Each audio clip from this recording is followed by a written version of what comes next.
भगवान की खोज।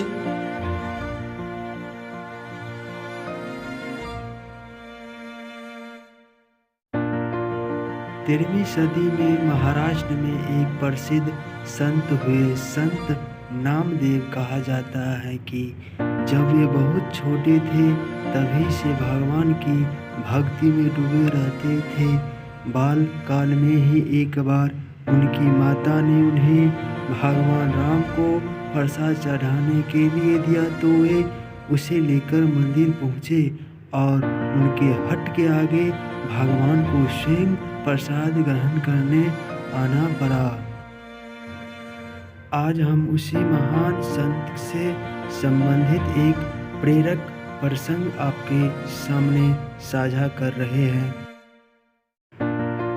एक बार संत नामदेव अपने शिष्य को ज्ञान भक्ति का प्रवचन दे रहे थे।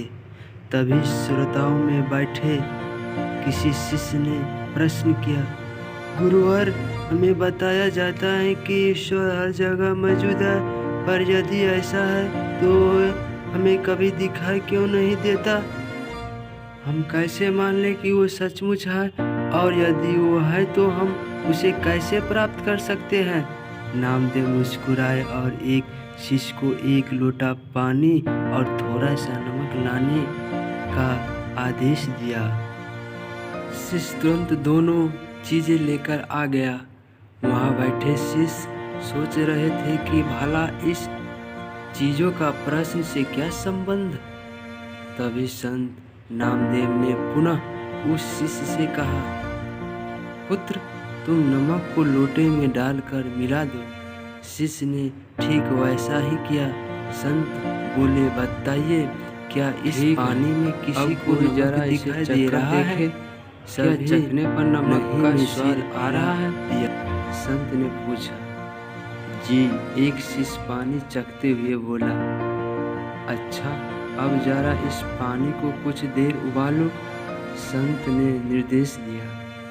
कुछ देर तक पानी उबलता रहा और जब सारा पानी भाप बनकर उड़ गया तो संत ने पुनः शिष्य को लोटे में देखने को कहा और पूछा, क्या अब आपको इसमें कुछ दिखाई दे रहा है? जी, हमें नमक के कण दिख रहे हैं, एक शिष्य बोला।